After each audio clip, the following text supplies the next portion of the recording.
Should I sell my probate property or trust property to an investor? Well, stay right here because that's what we're covering today. Hi, I'm Charlotte from the Volsch team. Welcome to my channel.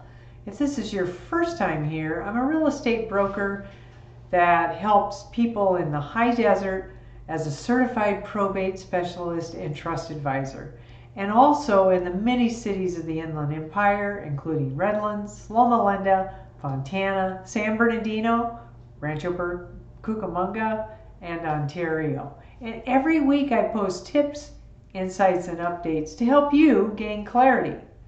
So, can you sell the home that you're responsible for in a probate or trust situation to an investor? Well, yes, you can. And many executors, administrators, and trustees just don't have time or energy to prepare the house for sale. And they think that's what they're going to have to do if they're going to sell to a traditional buyer. Of course, selling to an investor, you probably won't have to fix up the home, and you won't have to get it to a marketable, appealing to a wider audience condition. But many home buyers, first-time home buyers and buy-up buyers, need to have a home in some type of move-in condition, and experience shows that inherited properties do need some type of repairs and updates. You're probably wondering how much an investor will pay for your house, and we're going to cover that right now. Now, an executor or administrator is responsible for carrying out the wishes of the deceased. In practice, the executor's duties involve making sure that all the estate's debts are paid and that the remaining assets are distributed in accordance with what the deceased wishes were, or if there's no will, in accordance with the state law. Now, let me share with you Karen's story. Karen's dad of 92 passed away in California, and Karen was in Wisconsin. Like you, she received many offers in the mail from investors wanting to make life easier by paying a flat amount, no repairs needed, just close escrow, be done, no more stress.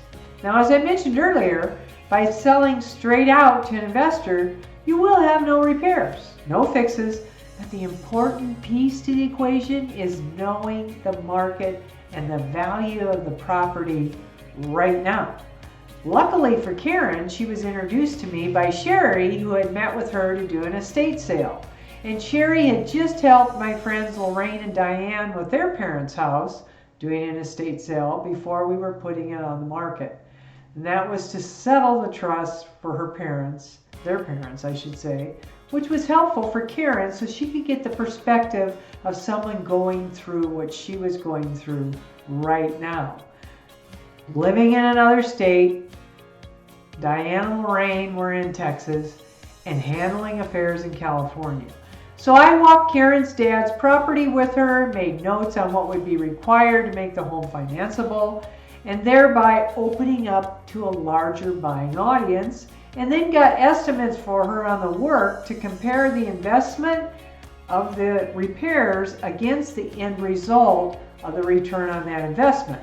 Then Karen could decide what would be best for the estate that she was responsible for and the return to all the beneficiaries by weighing out investment costs, carrying costs, time turnaround, and net to the estate from both perspectives. Now, additionally, I was able to lay out a third option of selling to an investor by having an investor open house, inviting the 40 investors I'm connected with so that Karen could get the highest bid from a cash-only scenario instead of one. So let's look at the comparison between selling as is or fixing up to sell to a more traditional buyer. Keep in mind, some may sell to an investor directly, and the biggest loss comes in the lack of understanding of whether what the investor is offering is a good price. Investors are going to lowball. I mean, that's what they do. Because they're making a business decision. For them, they're looking at the cost of the repairs and the updates and the profits to them from that whole experience once they sell. That's why it's really important that you have accurate information regarding the value in the home. Now, before I explain the timelines, remember to like, subscribe, and click that bell below to be notified of the next video that will be coming up. Also comment below if you'd like a free evaluation of your loved one's home. Now, the timeline for a traditional buyer at the higher price is generally 30 days. And for the cash offer from an investor, if everything goes in a timely fashion, is generally 20 days. Now you may say, what does that mean? Well, by law, a notice of proposed action must be sent to all of the beneficiaries of the estate at the time of an offer, which they each have 15 days to respond either yes, continue with the sale process, or no, I want to contest the sale, in which case that can sometimes be an extra step of negotiation and longer timelines. Now, when you choose to use me and the team to help you through the preparation, the marketing, and successful sale of the property you're responsible for, I'll present you with the options for you in your situation to make the best choice for selling your loved one's home.